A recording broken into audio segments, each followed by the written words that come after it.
Hi there, Lisa Arana here, and welcome to another Assemble This video.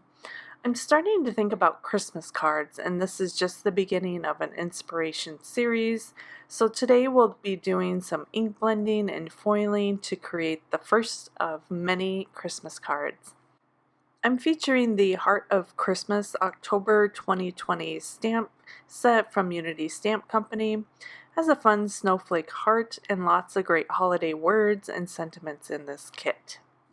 I started out by stamping my image onto some Nina Solar White 80-pound cardstock, and then I matched my distress inks to the pattern paper that I'm using for today's card.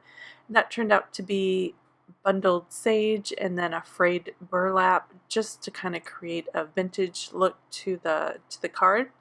The bundled sage was the perfect green to match the background and the green leaves in that poinsettia pattern paper that I chose to use.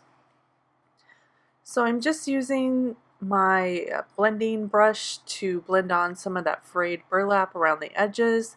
As you can see, it doesn't have a great coverage with my first go around, but that's how I tend to work with distress inks. I build up my layer of color. I'll do a light layer and then I come back and do another layer over that. So it just takes some time to build up color. A lot of people get discouraged with blending inks. They think it's the paper, they think it's the ink, they think it's their blending medium. Really what it is just a light layer of ink and going over it multiple times. We're talking a lot of times here, folks. So just start out with light layers and then build up the color over and over again, and eventually it will smooth out and fill in all that white that we have in the background. Just takes some time. So here I just kept going over that bundled sage over and over again. Now I'm going to grab a little bit more of that frayed burlap and kind of darken up the edges. I like that vignette look where the edges are darker and it kind of slowly blends into the center, so we have a lighter center and a darker edge, and that's what that frayed burlap is going to give me. As this sits and soaks into that paper, it'll even out even more. So now I stamped my image using the VersaFine Clair ink, and then I went over it again with the Deco-Foil transfer gel. I use a makeup sponge. I just dab that on the rubber stamp and then stamp that over the black image and then let that dry completely, and that allows me to foil.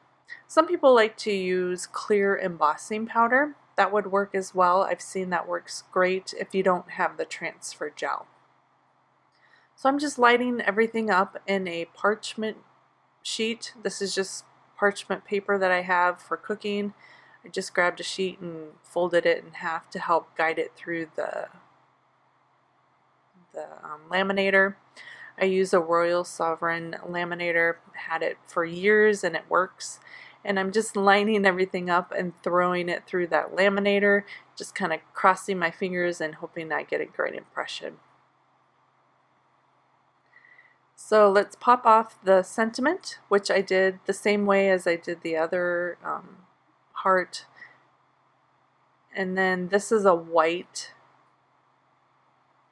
reactive foil. Now I probably should have done the foiling before I did the distressing, and I didn't let the distress ink dry. I knew this, but I crossed my fingers and I threw it through the laminator anyway, but I'm not mad.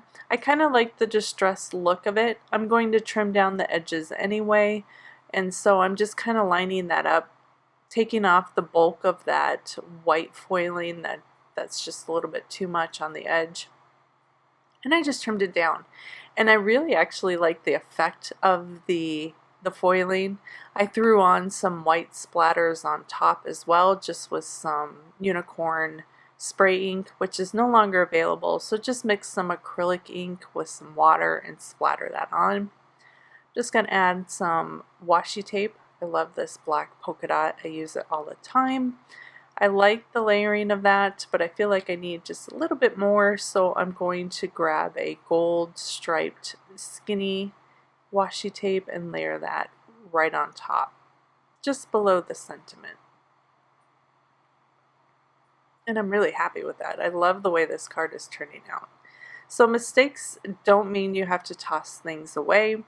Just work with it and make it fit the card somehow. So I added some foam adhesive behind that panel, and then added a bit of foam adhesive behind my sentiment, and just popping that up on the side here. Then to finish everything off, just going to add a few red sequins. I wanted to pull the red from the background paper into the front of the card, so I'm doing that with some sequins. Plus the sequins add shine, which you all know I love a bit of shine. Plus it matches that sentiment pretty well. Here is the finished card. I just love how the ink blending matches the card perfectly, and that white foiled heart and red sentiment just pop against the background, plus that addition of the washi tape just makes my heart go pitter-patter. Love it. I'll have all the supplies linked in the description of this video. If you have any questions or a sweet comment, post below. Thank you for creating with me today. I hope you have a wonderful day, and I'll see you next time. Bye.